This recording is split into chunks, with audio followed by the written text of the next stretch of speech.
আপনি সারাদিন ব্যস্ত আছেন কিন্তু আপনি প্রফিটেবল না, তাহলে আপনি কাজ না, আপনি বিজি থাকার অ্যাক্টিং করছেন। সোজা কথা হলো যে সব কাজ বিজনেস ওয়ার্ক না।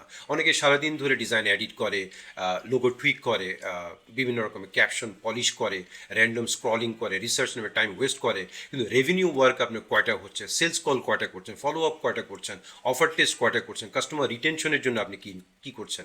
সো আপনার টাইম ম্যানেজমেন্ট না, আসলে দরকার প্রায়োরিটি ম্যানেজমেন্ট। বিজনেস ওনারের টাইম তিনটা ভাগে ভাগ করা যেতে পারে। একটা হলো মানি টাস্ক, যেটা সেলস কনভার্সন এবং রেভিনিউতে ফোকাস করে। আরেকটা হলো সিস্টেম টাস্ক, যেটা আপনি বিভিন্ন প্রসেস তৈরি করা, সাবসিস্টেম তৈরি করা, এসওপি তৈরি করা, এগুলোতে ফোকাস করে।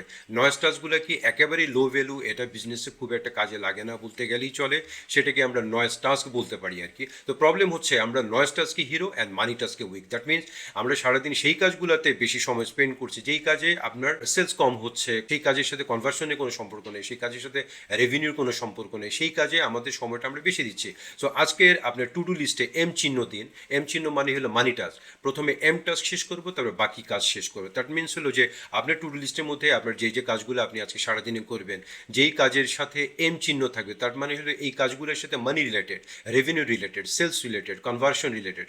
আপনি প্রথমে এম টাস্ক শেষ করবেন, তারপরে বাকি কাজগুলো শেষ করবেন। আপনার দিনে সবচেয়ে বড় সময় নষ্ট হয় কোথায়? মোবাইলে, ডিজাইনে, না অপ্রয়োজনীয় কাজে? কমেন্ট করে জানান।